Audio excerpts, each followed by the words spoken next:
ఒకరోజు ఓ తల్లి తన కొడుకును తీసుకొని రామకృష్ణ పరమహంస గారిని కలవడానికి ఆశ్రమం వైపు బయలుదేరింది. ఆ తల్లి భక్తితో పరమహంస గారిని నమస్కరించి తన మనసులో ఉన్న ఆందోళనను చెప్తుంది. స్వామి, నా కొడుక్కి బెల్లం తినే అలవాటు బాగా ఉంది. దయచేసి అతనికున్న ఆ అలవాటును మాన్పించండి. అప్పుడు పరమహంస గారు ఒక్క క్షణం ఆలోచించి, అమ్మా, ఒక వారం తర్వాత మళ్ళీ తీసుకునిరా అని చెప్తాడు. ఆ తల్లి సరే అని చెప్పి వెనుతిరిగింది. పరమహంస గారికి అప్పటి వరకు ఆయనకు కూడా బెల్లం తినే అలవాటు ఉండేది.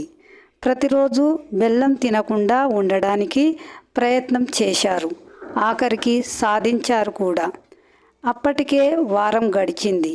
ఆ తల్లి తన కొడుకుతో ఆశ్రమానికి చేరుకుంది. పరమహంస గారు బాలుడిని ప్రేమగా చూసి, నాయనా, బెల్లం తినొద్దు, అది ఆరోగ్యానికి మంచిది కాదు అని సలహా ఇచ్చారు. తల్లి ఆశ్చర్యంగా అడిగింది, ఇదంతా చెప్పడానికి 7 రోజులు ఎందుకు పట్టింది స్వామి?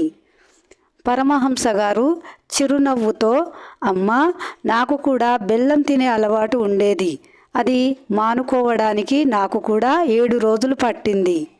తాను ఆచరించని మాటను పిల్లలకు ఎలా చెప్పను అని చెప్పారు.